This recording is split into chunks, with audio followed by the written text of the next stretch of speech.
The sound of my husband's laughter used to be my favorite thing in the world.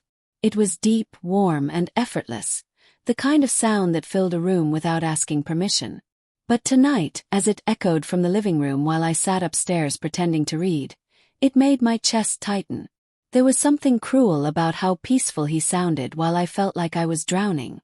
I stared at the phone in my hand, the text thread still open. Ethan, can't stop thinking about you. Last night was everything. Me, stop texting me. He's home. My fingers hovered over the screen, trembling slightly. I told myself I'd end it, that I'd already tried. But somehow, every time Ethan's name lit up my phone, a part of me ignited again, the same part that had been dimming for years inside this quiet, predictable marriage. Lila. My husband's voice floated up the stairs, steady and calm. You okay up there? Yeah, I called back, forcing my voice to sound casual. Just finishing my book. There was a pause, then a soft chuckle. You've been finishing that book for 3 weeks now. I smiled weakly at the closed door. He wasn't wrong. The novel sat open on my lap, untouched. Every word on the page blurred into guilt. His name is Adrian. 41, successful, thoughtful. The kind of man people look at and immediately trust. He still held doors open, still remembered how I took my coffee, still kissed my forehead before leaving for work. We had been married for 8 years. Comfortable years. Safe ones. But somewhere along the way, I'd stopped feeling seen. Not unloved, not mistreated, just invisible. Ethan was the opposite. He was fire, reckless, intoxicating, forbidden. A client at the firm where I worked in marketing. It started with late-night brainstorming sessions, jokes over coffee, the kind of glances that last half a second too long. I told myself it was harmless. Then one night, after too much wine and too little self-control, I crossed a line that could never be uncrossed. Now, months later, the memory of his hand still burned through me, even as I sat in the house I built with another man. I put my phone face down on the nightstand as Adrian's footsteps came up the stairs. My heart thudded violently, as though my body knew how wrong everything was. He appeared in the doorway. Soft smile, tie loosened, sleeves rolled. You look lost in thought. I'm fine, I said too quickly. He studied me. Adrian had always been good at reading people. That was part of what made this so unbearable, lying to someone who actually paid attention. You've seemed distracted lately, he said, sitting beside me on the edge of the bed. Everything okay at work? I nodded too fast again. Just a lot going on with the Harper account. You know how demanding they can be. He smiled faintly. I do. But you usually thrive on that chaos. My throat tightened. Guess I'm just tired. He brushed his thumb across my hand. That simple touch nearly broke me. 'Cause he meant it. 'Cause he still loved me. And because I didn't deserve it. Later that night, after he fell asleep, I lay awake staring at the ceiling. The house was so still I could hear the faint hum of the refrigerator downstairs. I wondered if Ethan was awake too, or if he'd already moved on to another woman with fewer complications. The thought stung more than I expected. That's what betrayal does. It makes hypocrites of us all. My phone vibrated again on the nightstand. I froze, eyes darting toward Adrian's sleeping form. I grabbed it, silencing the buzz before it could wake him. Ethan. I miss you. I know you feel the same. My breath hitched. I typed a reply, deleted it, then typed again. Me. Please not tonight. No response came, but I could almost feel his smirk through the silence. Confident, persistent. Ethan never took no as final. By morning, the guilt had settled into something heavier. Adrian made breakfast. Pancakes, my favorite, while humming softly under his breath. I forced smiles, laughed at his jokes, kissed his cheek as I left for work. I played the role of the good wife so perfectly it frightened me. At the office, Ethan was already there. He leaned against the doorframe of my cubicle, dressed in his usual tailored arrogance. Rough night, he teased. Ethan, I whispered sharply. We talked about this. He grinned. We talk about a lot of things. But I know what you're really thinking. I glanced around, panic rising. Stop. Someone could hear. He stepped closer, his breath brushing my ear. Then stop looking at me like that. I hated him for being right. Because beneath all my guilt and fear, I still wanted him. That afternoon, while pretending to focus on spreadsheets, I saw Adrian's name flash across my screen. Text. Adrian. Dinner tonight. I made reservations at that new place you mentioned. My stomach twisted. I'd forgotten. Typed a reply. Me. Perfect. I'll be there. But I wasn't sure which version of me would show up. The wife desperate to atone or the woman still haunted by the man who made her feel alive. That evening, I changed outfits 3 times before settling on something understated. At dinner, Adrian was radiant, talking about future plans, a vacation, maybe even starting fresh somewhere quieter. I nodded along, smiling at the right moments, but inside, the walls were closing in. Halfway through the meal, he said something that made my pulse stop. I ran into someone today, he said casually, cutting into his steak. A man named Ethan Ward. Said he knows you from work. The fork slipped from my hand and clattered against the plate. The restaurant suddenly felt too bright, too loud. I forced a shaky laugh. Oh, Ethan. Yes, he's one of the clients I handle. Adrian's eyes lifted to mine. Curious. Interesting guy. Said he's been working closely with you on a few projects. My mouth went dry. He exaggerates. Adrian smiled faintly, but something flickered behind his gaze. A faint, unreadable glimmer I couldn't name. When we got home, he kissed my forehead and thanked me for a wonderful evening. Then he lingered at the door of our bedroom, just watching me as I undressed. His eyes were gentle but searching, as if he was memorizing something he already knew he'd soon lose. I didn't sleep that night, because for the first time I felt it, a shift in the air. A silence that wasn't peace. A stillness that wasn't love. It was the beginning of the end. I woke to sunlight spilling across the bed, but it felt cold. Adrian wasn't beside me. His side of the mattress was untouched, still smooth like he hadn't slept there at all. For a second, I wondered if he'd spent the night in the guest room. Then I heard the faint clinking of dishes downstairs. I sat up, pressing my palms against my eyes. My chest ached with the weight of too many half-truths.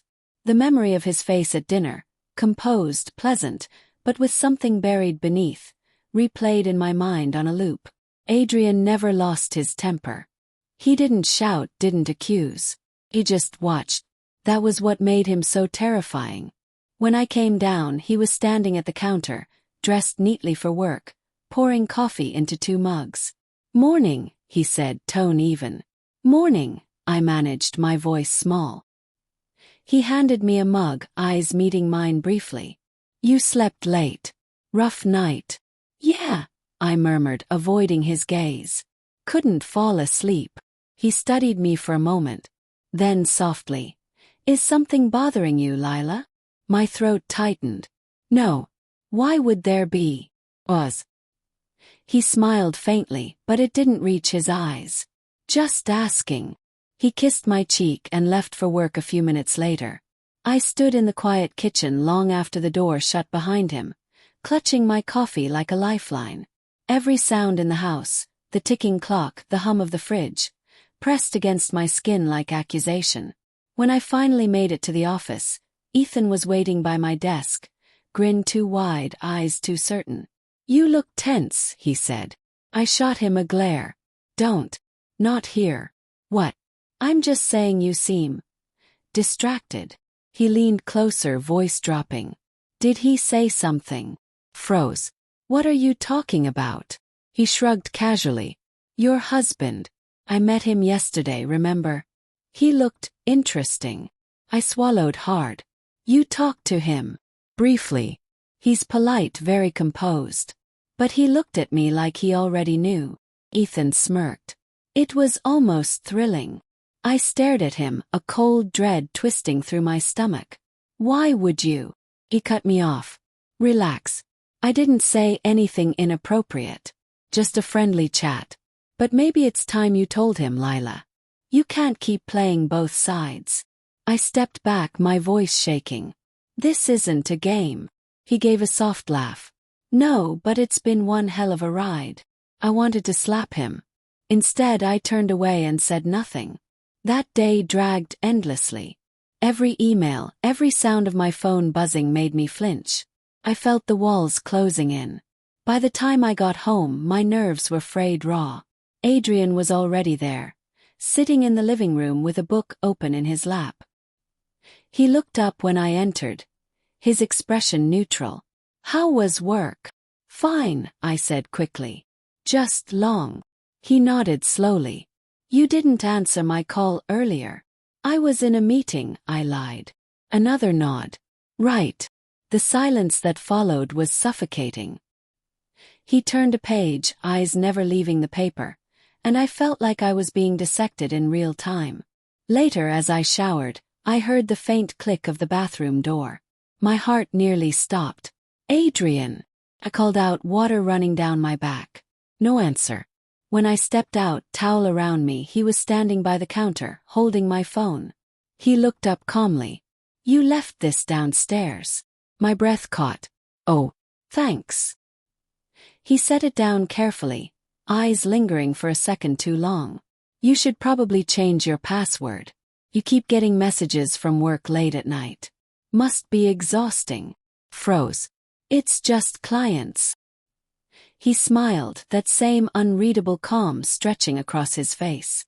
Of course. I couldn't breathe. When he left the room, my knees almost gave out. That night I deleted everything.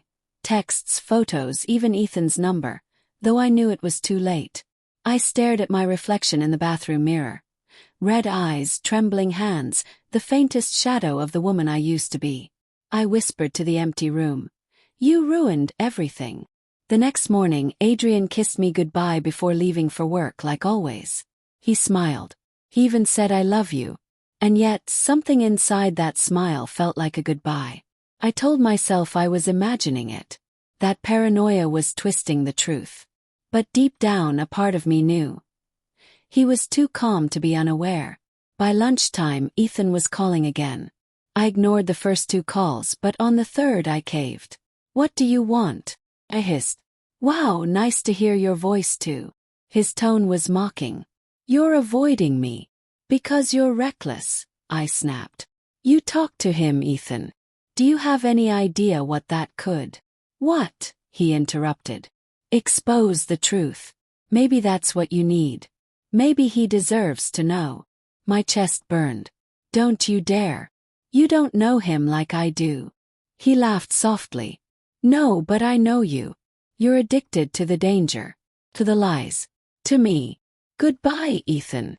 I hung up before I could say something I'd regret. When I got home that evening, the house was quiet again. But on the kitchen table, there was something new. A printed photo. It was of me, standing outside Ethan's car 2 weeks ago, looking over my shoulder. The image was crisp, professional. And in the corner, written in Adrian's handwriting, were 3 words. We should talk. The world tilted. My knees buckled as I sank into the nearest chair. My pulse roared in my ears. He knew. He had known for a while. The next few days blurred together in a haze of dread. Adrian didn't mention the photo. He acted normal, kind, patient, attentive, but it was worse than anger. It was silence sharpened into something lethal. Then one evening, he came home with an envelope and placed it gently on the table. You've been invited, he said quietly, to dinner this weekend. My family, some friends, a few familiar faces. I frowned, trying to steady my voice. What kind of dinner? He smiled, that same unsettling calm. A celebration of sorts. You'll see. The way he said it made the room spin. That night, I sat alone on the floor of our bedroom, the envelope clutched in my shaking hands. Inside was a formal invitation, our names printed together, elegant cursive on heavy paper. I read it again and again until the words blurred. A part of me wanted to believe it was just another one of his quiet gestures, a way to patch the cracks in our marriage. But deep down I could feel it. Something was waiting at the end of that table. Something he wanted me to see. And I had a feeling it would destroy everything. The days leading up to the dinner felt like walking barefoot across broken glass. Every step careful, every breath shallow. Adrian hadn't mentioned the invitation again, but the envelope stayed on the kitchen counter, perfectly centered like a monument to my anxiety. He moved through the house like a ghost now. Polite, present, but unreachable. I couldn't tell if he hated me or pitied me. Maybe both. Sometimes I caught him watching me the way a surgeon studies an X-ray, detached, calculating, waiting for the right moment to cut. Friday morning, I found him in the garden, trimming the roses. The smell of wet soil hung in the air. He didn't look up when I stepped outside. "Adrian," I said softly. He kept pruning. "You should wear that blue dress on Saturday. The one from our anniversary in Rome. It suits you." The words were casual, but my stomach lurched. "You still want me to come?" He finally looked up. His eyes were calm, unreadable. "Of course. You're my wife." There was no warmth in the way he said it, just precision, like the words themselves had been sharpened. I nodded and went back inside, my hands shaking. That night, I lay awake again, the house silent around me. The thought of seeing his family, his mother, his sister, our mutual friends, made my throat close. But the words that haunted me most were familiar faces. He'd said it like a secret he wanted me to unpack. I stared into the dark until dawn. By Saturday evening, my nerves were raw. I put on the blue dress, my hands trembling so badly I dropped my earrings twice. Adrian appeared in the doorway, dressed immaculately in a black suit. His expression neutral. For a fleeting second, I wanted to apologize, to beg for forgiveness, to tell him everything. But I didn't know which version of him I'd be confessing to. The man I married or the stranger I feared. "You look beautiful," he said, voice smooth, measured. Then he offered his arm. "Shall we?" The drive was quiet. Too quiet. The hum of the car engine was the only sound. My palms were slick against my clutch purse. I tried to speak, to fill the silence, but words wouldn't come. When we arrived, I realized he hadn't taken us to a restaurant. The dinner was at a private estate, one of his family's properties on the outskirts of the city. The place was stunning. Wide glass windows, manicured lawns, chandeliers glowing through the open doors. But the sight made my chest tighten. It wasn't welcoming. It was theatrical. Inside, the room buzzed with polite laughter and the clinking of glasses. Adrian's family greeted me warmly. His mother, Julia, with her usual graceful smile. His sister, Emily, hugging me as if nothing had changed. I tried to mirror their warmth, my mask in place, even as my stomach churned. I scanned the room. So many faces. But then my heart nearly stopped. Ethan was there. He stood near the bar, perfectly at ease, chatting with a tall man and a woman who bore his same eyes. His parents. My blood turned to ice. He caught my gaze and smiled, that infuriating, self-assured smile. Then he lifted his glass slightly, as if in a private toast. I stumbled back a step, whispering, "Adrian, what is this?" He looked at me with a small, calm smile. "I told you. A celebration. Don't look so nervous." "Why is he here?" I hissed under my breath. "Who?" Adrian's tone was innocent, his eyes glinting. "Oh, Ethan Ward. He's a client, isn't he? I thought it'd be nice to invite him. And his family. They seemed eager to meet mine." My heart pounded so violently I thought I might faint. "Adrian, please." He leaned close, voice low, cold. "Smile, Lila. People are watching." I did. God help me, I did. My lips curved, my face frozen in place as every inch of my skin burned. I could feel Ethan's eyes on me from across the room, amused, curious. Dinner was served in the grand dining hall, a long mahogany table surrounded by laughter and candlelight. The scent of roasted lamb and wine filled the air, but I could barely taste anything. Adrian sat at the head, composed as ever, raising his glass to thank everyone for coming. He spoke about family, unity, and honesty, each word sinking into me like a knife. I stared at my plate, forcing my hands to stay still. My mind screamed, he knows. He's showing me he knows. Across the table, Ethan smirked, clearly enjoying the tension. His hand brushed his mother's arm as he leaned in to whisper something. She laughed softly, unaware of the storm brewing inches away. Adrian's mother, Julia, turned to me with a warm smile. "Lila, dear, how's work been? Adrian says you've been busier than ever." My voice wavered. "Oh yes, just keeping up with everything." Adrian sipped his wine, eyes on me. "She's very dedicated," he said. "Especially to her clients." The table chuckled lightly. Only I felt the dagger behind the words.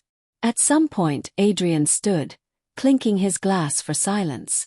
"Before dessert," he said, "I wanted to share something special." My hands clenched under the table. The room quieted. He gestured toward a large projection screen set up near the far wall. "A little video," he continued. "A memory, really. Something I found recently and thought might remind us all how fragile trust can be." My breath stopped. Ethan's expression shifted, confusion flickering across his face for the first time. The lights dimmed slightly. A low hum filled the room as the screen flickered to life. The first image appeared. Me, standing outside Ethan's car, exactly like the photo he'd left me. But this time it wasn't a still image. It was video. Gasps rippled through the room. The next clip was worse. Me leaning into Ethan's car window, smiling, whispering something before glancing around nervously. Another clip followed. A hotel parking lot, me getting out of Ethan's car, adjusting my coat, my expression guilty and frightened. The sound was faint but unmistakable, Ethan's voice saying, "You sure he won't find out?" I stopped breathing. For several seconds there was only silence. Then Julia's soft gasp broke it. "Oh my God!" Ethan shot up from his seat, color draining from his face. "Adrian, what the hell?" Adrian raised a hand, calm as ever. "Please, Ethan. Sit down. We're just getting started." Every eye turned to me. My vision blurred. My heart felt like it was splitting open. The laughter, the clinking glasses, the warmth.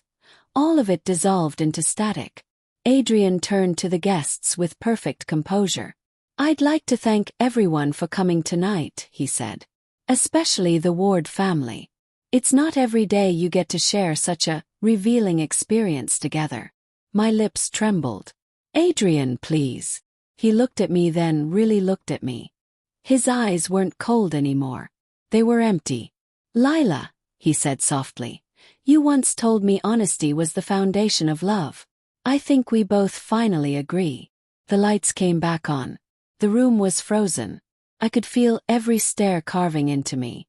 Ethan's parents looked horrified. His mother whispered something that sounded like, "You," before pushing her chair back and standing. Ethan opened his mouth, but no sound came out. And me.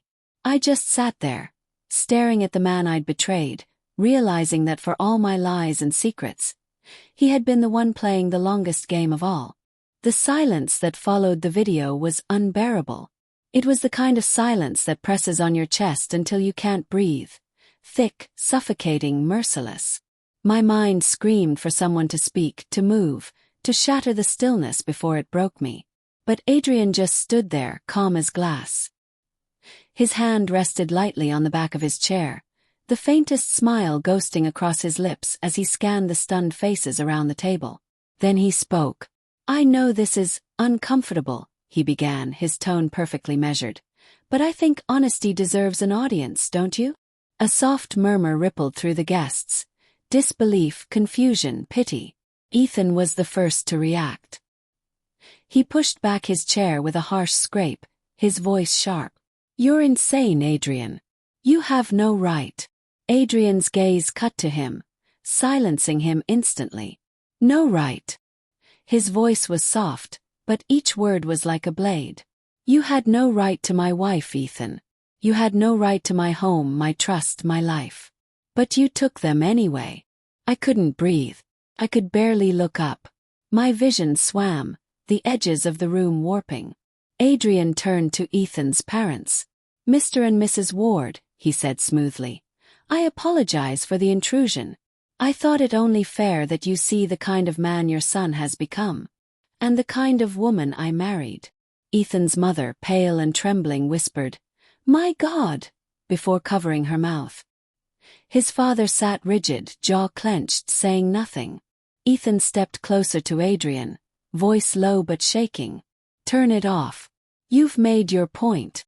Adrian didn't flinch. "No," he said simply. "I'm not finished." He gestured toward the screen again. The video resumed, images I couldn't bear to see. Ethan and I in a hotel room hallway, my hand brushing his arm. The way I smiled, the way I looked happy, I felt my stomach twist violently. "Please," I whispered, my voice cracking. "Please stop." Adrian's eyes flicked to me. "Does it hurt, Lila?" he asked softly. "Watching yourself lie." Tears blurred my vision. "Yes." He nodded once. "Good." The next clip was soundless but even crueler. Me sitting in our car, staring at my reflection in the rearview mirror, touching my lips as if remembering Ethan's kiss. Adrian had been the one filming. He must have known for weeks. I wanted to crawl out of my own skin. Adrian pressed a button and the screen went black. He took a deep breath and set the remote down. His composure chillingly precise. "That's enough," he said. "I think we've all learned what we needed to tonight." No one moved. Ethan broke the silence. "You're out of your mind," he spat. "Do you think humiliating everyone here makes you the victim?" Adrian tilted his head slightly. "No, just the truth teller." Ethan laughed bitterly. "Truth? You call this truth? You're a coward who couldn't confront her in private." Adrian's eyes darkened. Not anger but something colder. "Oh, I did. Many times. But she lied so beautifully I almost believed her. You both did. So I decided to give her what she wanted most. An audience." Ethan lunged forward, but his father caught his arm. "Don't," his father hissed, voice low and sharp. "Enough damage has been done." Adrian didn't move. He didn't need to. His stillness had more power than any outburst. Then he turned back to me. "Tell me, Lila," he said quietly. "When did it start? Was it before or after our anniversary trip? I'd like to know if that night meant anything to you." My throat constricted. I wanted to speak, to explain, to beg for understanding, but there were no words that could unmake what I'd done. "I'm sorry," I choked out. "Adrian, I'm so sorry." His expression didn't change. "No," he said. "You're not sorry for betraying me. You're sorry for being caught." The words cut deeper than any scream could have. I looked around the table, faces blurred by tears, pity, disgust, discomfort. No one met my eyes. Not even Emily, his sister, who had once been my closest confidant. Adrian straightened his jacket. "You can all finish your meal if you wish," he said calmly. "But my wife and I are done here." He turned and walked out of the dining room. For a moment I couldn't move. My legs felt like stone. The air was thick with whispered shock. Then, slowly, I stood and followed him, my heels clicking on the marble like a metronome counting down to ruin. Outside, the night was cold. Adrian stood near the car, his back to me, staring out across the lawn. "Adrian," I said softly. He didn't turn. "Do you know what hurts the most?" he asked. "Not the cheating. Not even the lying. It's realizing that I didn't see it sooner. That the woman I loved was standing right in front of me, and I didn't notice she was already gone." Tears spilled down my cheeks. "Please, I never meant to." He turned then, and his face, that calm, beautiful face I'd once loved, was a mask of quiet devastation. "You meant to," he said. "Every text, every touch, every lie you told when I asked where you'd been. You meant every one of them." "I was lost," I whispered. "I felt invisible. And that's my fault." His voice rose slightly for the first time. "You could have talked to me, Lila. But instead you chose him. You chose to burn everything down because it made you feel alive. Covered my face, sobbing. I can't undo it. Please, I'll do anything to fix this. There's nothing left to fix. The finality in his voice crushed me. He stepped closer, so close I could see the faint tremor in his jaw. Tomorrow morning, the movers will come for your things. I've already spoken to my lawyer. You'll have everything you need. Just not me. My breath hitched. You're divorcing me. He didn't answer. He didn't have to. He walked past me, opening the car door. I turned, desperate, reaching out. Adrian, please don't do this in front of everyone. He paused, half-turned, his expression unreadable. I already did. Then he got in the car and drove away, leaving me standing in the cold night air, surrounded by echoes of laughter that no longer sounded human. Behind me, the front doors opened. I saw Ethan step out, face pale, eyes wide. He looked at me like he didn't recognize me. Lila, he started. I shook my head, voice breaking. Don't. Just don't.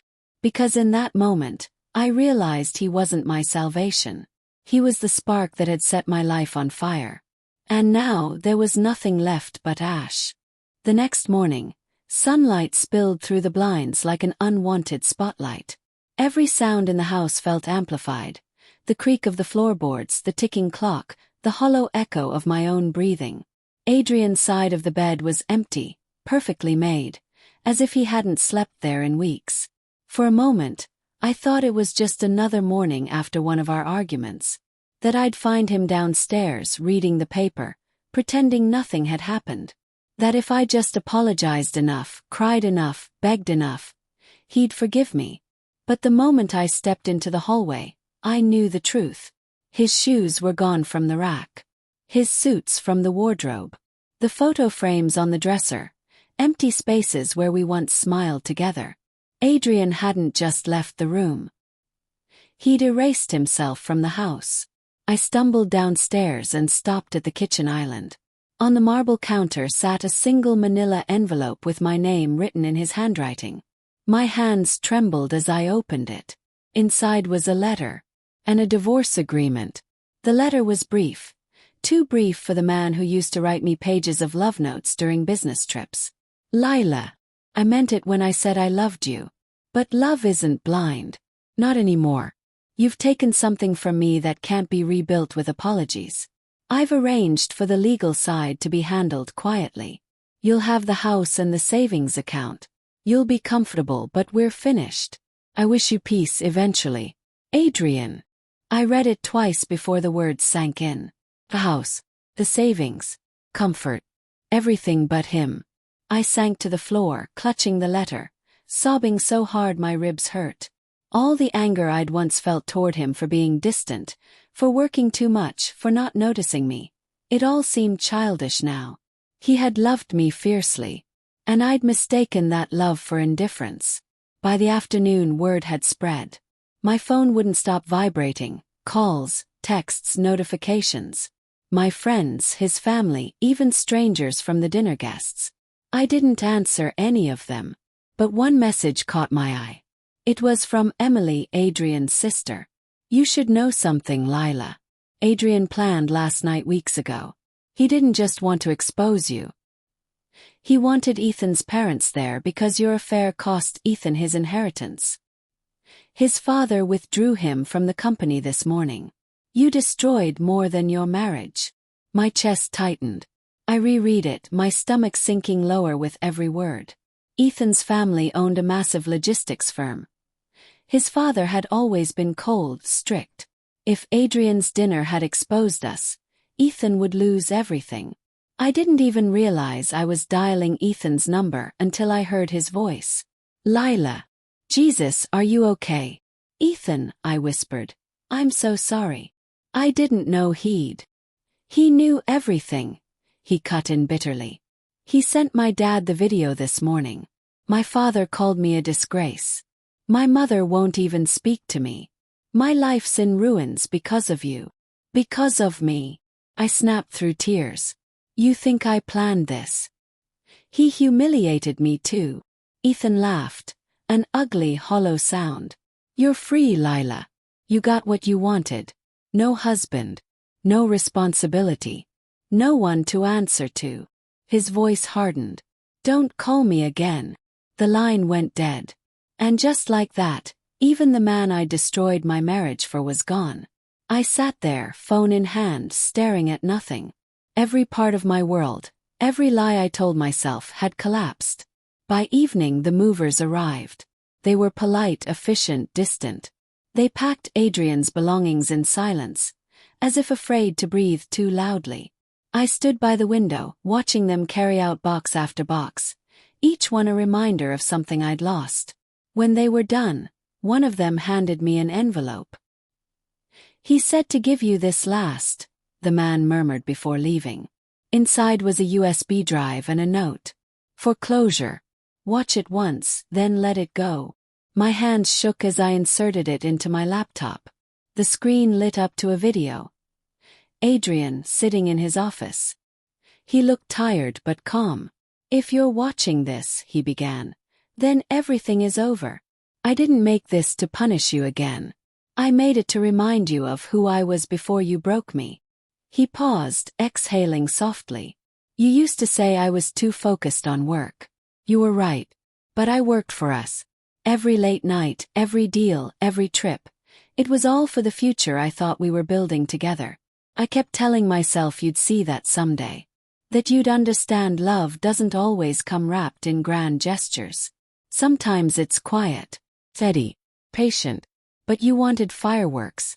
And you found them with him. I'm not angry anymore. Just empty. And I don't want to carry that emptiness forever. So I'm leaving it here with you. He looked straight into the camera then, and for a brief second I saw the man I'd fallen in love with. The warmth, the steadiness, the heartbreaking tenderness. Take care of yourself, Lila. Please. The screen went black. I sat there long after it ended, the silence deafening. My tears had dried, replaced by something colder, a hollow ache that no amount of crying could fill. I realized then that Adrian hadn't just exposed me. He'd freed himself. Days turned into weeks. The whispers around town faded, but the shame lingered.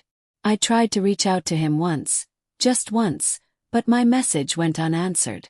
He'd vanished completely. No social media. No traces. Like he'd erased the part of his life where I existed. One morning I received a final envelope in the mail. Inside was a property transfer form, the deed to the house. Finalized. His handwriting scrawled across the bottom with one last note. It's yours now. Build something better than what we had. I folded the paper, holding it close to my chest, and for the first time I didn't cry. 'Cause I understood. He wasn't being generous. He was giving me a monument to my guilt. A home built on lies that I now had to live in alone. Every room whispered memories. Every echo of laughter was now a ghost. But the worst part wasn't the silence. It was knowing he'd found peace while I was still trapped in the wreckage I'd created. I used to think betrayal was something you did to someone. But now I knew. It was something that haunted you long after you thought it was over. And in that quiet, empty house, surrounded by everything I once thought mattered, I finally understood what Adrian had meant. He hadn't destroyed me. He'd simply let me destroy myself.